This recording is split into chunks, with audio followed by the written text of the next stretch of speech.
I barely recognize you, Colonel. Skullface used your thirst for revenge against Big Boss, did he?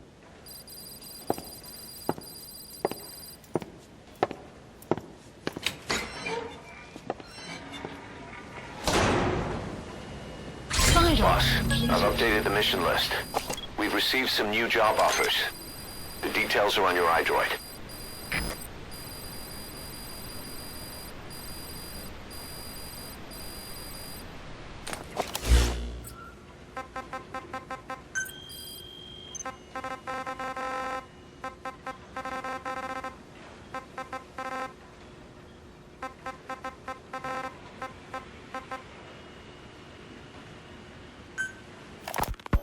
Volgin, the GRU colonel, was burned alive with a Shagohod during Operation Snake Eater 20 years ago. Despite suffering severe burns to his entire body, he still clung to life. After you left Seleniarsk, Volgin's body was taken to a research institute in the outskirts of Moscow, but modern medicine couldn't explain why he was still alive. Not that the colonel was any ordinary man to begin with. That constant electric current he had running through his body that he could unleash at will. To be honest, I was always uncomfortable around him. Thought I might get electrocuted just by standing nearby. The institute studying him was tasked with investigating and developing human paranormal abilities. The comatose Volgin was used to further the Soviet Union's research into such abilities.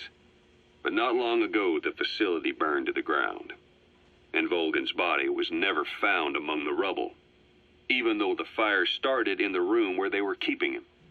This occurred at around the same time you woke up.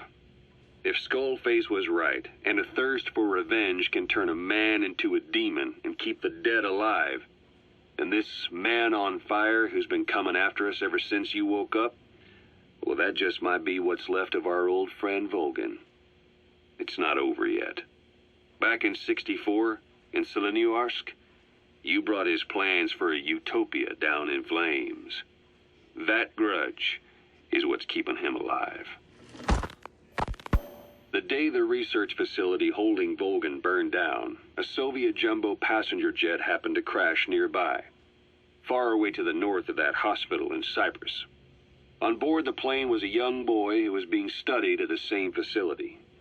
The plane fell to Earth from over 8,000 feet, but the boy's body was the only one not recovered. At almost exactly the same time as the crash, Volgin awoke in that facility. According to the Research Institute's documents, the gifts this boy demonstrated included psychokinesis and telepathy. To protect his mind from being inundated with other people's thoughts, he always wore a kind of gas mask. A rudimentary form of psychic insulation, apparently. We don't know where this boy is, but if Skullface is connected to him, we may cross paths with him yet. This boy is part of a new age where nothing we understand about the world makes sense anymore. Don't let your guard down.